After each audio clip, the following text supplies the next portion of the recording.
The Dhammapada by Narada Thera. Pali text and translation with stories in brief and notes. Read aloud. This is part 5. Part 5. Fools. And remember, as we always start, Namo Tassa Bhagavato Arahato Samma Sambuddhassa. Namo Tassa Bhagavato Arahato Samma Sambuddhassa. Namo Tassa Bhagavato Arahato Samma Sambuddhassa. Buddham Saranam Gacchami, Dhammam Saranam Gacchami, Sangham Saranam Gacchami. Long is samsara to those who do not know the Dharma. Now notice here it's Dhamma versus Dharma. Dhamma is the Pali, that's the considered the original language of Buddhism, and then Sanskrit would be Dharma. Okay? Long is the night to the wakeful.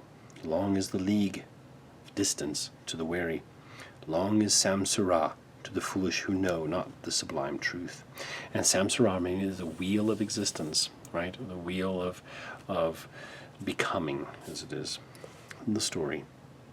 King Pasenadi once came to the Buddha and said that he felt that a particular night was too long. Another person remarked that the previous day he felt that the league was too long. The Buddha summed up by adding that samsara is long to those who are ignorant of the Dharma.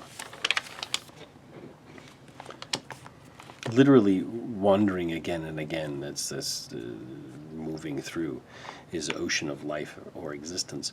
Samsara is defined as an unbroken flow of the stream of aggregates, elements, and sense faculties.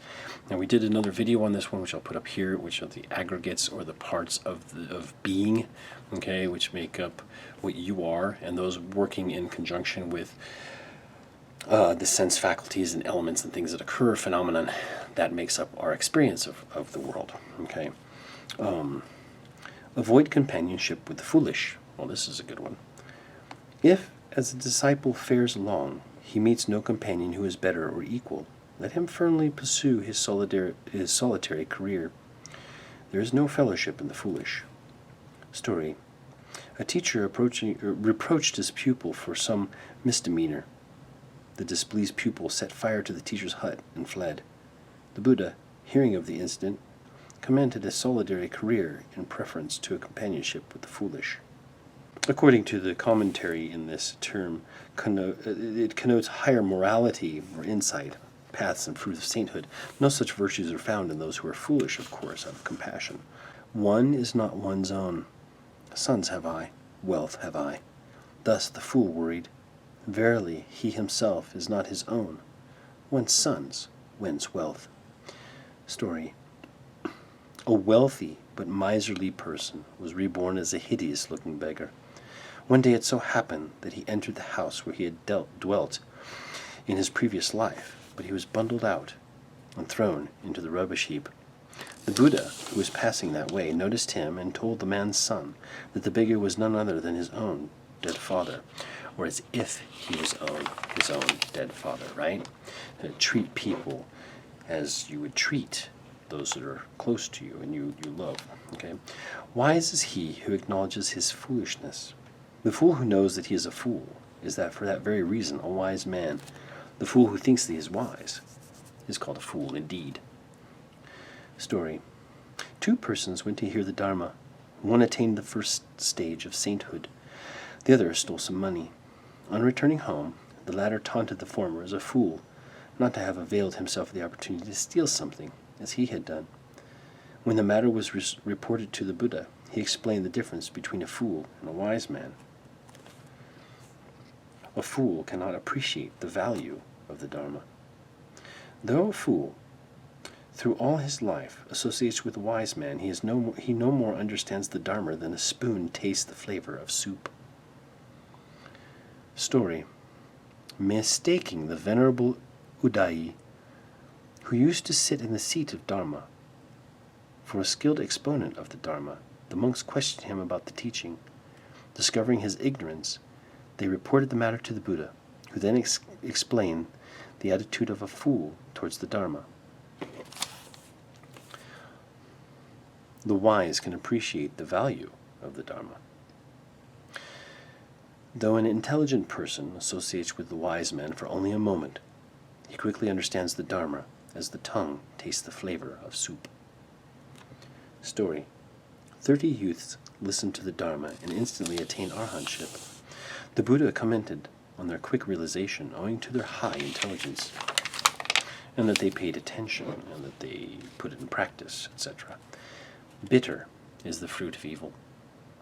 Fools of little wit move about with the very self as their own foe, doing evil deeds, the fruit of which is bitter. Story. One day a leper heard the Dhamma and became a Sotapanna, the stream winnerer. Unfortunately, as he was returning, a cow attacked and killed him. The Buddha explained that he became a leper because in a past life he had spat at a private Buddha and was killed because he had killed a courtesan. This is going back, of course, to the Wheel of Samsara, and we're talking about karma. This is kind of like a past life karma. We do see lots of this in these teachings. However, we also have to look at what that really means. We can take it strictly, or more practically, and we can do some meditation on this and to see. Not well done is that deed which causes repentance. That deed is not well done when, after having done it, one repents, and when weeping, with tearful face, one reaps the fruit thereof. Story. A farmer accused of theft for keeping in his possession some stolen property. Owing to his peculiar behavior, he was produced before the Buddha, who then explained the actual circumstances of the case. When the poor man was released because of his innocence, the Buddha stated the consequences of evil deeds. Well done is that deed which causes no repentance. That deed is well done when, after having done it, one repents not, and when, with joy and pleasure, one reaps the fruit thereof. Now, these both are going to be the sowing and reaping, right, stories that we hear all the time. You reap what you sow. Okay. Story. A gardener, risking his life, offered to the Buddha some jasmine flowers, which were meant for the king. Contrary to his expectations, the king was pleased with his meritorious act and rewarded him suitably. The Buddha thereupon commented on the effects of good deeds.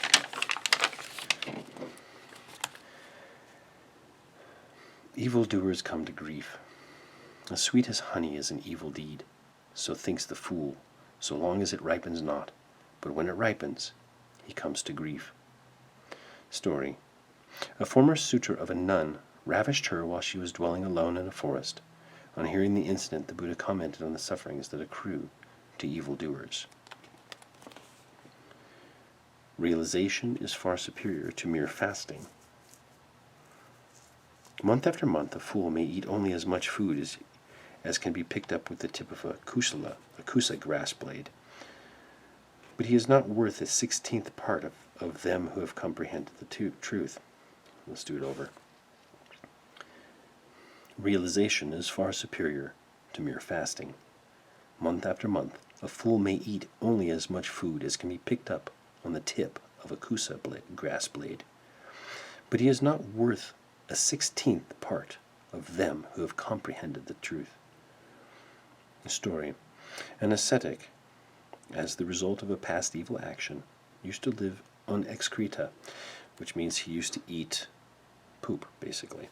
One day, with the tip of a blade of grass, he placed it on the tip of his tongue, a little butter and honey. The Buddha visited him and made him an arhat. Made him attain arhatship.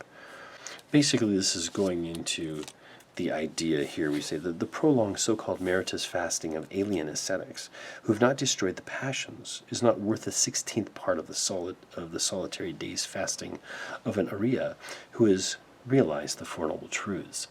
So even though, again, actions versus real substance. Some people look the part, but they don't act the part. They don't actually practice. They may act the part, but don't practice. And that's another thing. Again, we're putting the rubber to the road. Evil takes effect at the opportune moment. Verily, an evil deed committed does not immediately bear fruit. Just as milk curdles not at once, smoldering, it follows the fool like fire covered with ashes. They also say that when you plant a seed, you don't get a fruit right away, right? It takes time and cultivation. Story. An indignant farmer set fire to the hut of a private Buddha and was born as a preta resembling a snake. The Buddha related why he was born in such a state and commented on the effects of evil deeds. A private Buddha is like a pratyeka Buddha, which is one who's studying for themselves. Knowledge and fame tend to ruin the Knowledge and fame tend to the ruin of fools. To his ruin, indeed, the fool gains knowledge and fame. They destroy his bright lot and cleave his head. Story. A vicious pupil learnt the art of shooting and misused his skill by shooting a stone at a private Buddha and killing him instantaneously. In consequence of his evil deed, he was born as a sledgehammer preta. Referring to his past skill, the Buddha remarked that the knowledge of the vicious deeds tend to their own ruin. Again, this is a reaping and sowing thing, but we're going further into the next life. The ignorant seek undue fame. The fool will desire undue reputation, precedence among monks, authority in the monasteries, honor among the families. Let both laymen and monks think, by myself was this done. In every work, great or small, let them refer to me. Such is the ambition of the fool. His desires and pride increase. Story. A resident monk, jealous of the honor paid to the visiting chief disciple by his supporters, insulted him and reported the matter to the Buddha. The teacher advised the monk to seek his pardon and told him not to be egoistic and ambitious, thinking in terms of me and mine. The path to gain is one, and to nibbana is another. Surely the path that leads to worldly gain is one, and the path that leads to nibbana is another. Understanding this, the bhikkhu, the disciple of the Buddha, should not rejoice in worldly favors, but cultivate detachment. This is something we see repeated over and over again. One should see things as they are and not as they are not, and one should be detached, and he who is detached is not attached, or those kind of things. Story. A novice who hailed from a respected family was showered with gifts, but he spurned them and lived a life of poverty in a forest and attained arhatship. The bhikkhu spoke in praise of his exemplary conduct.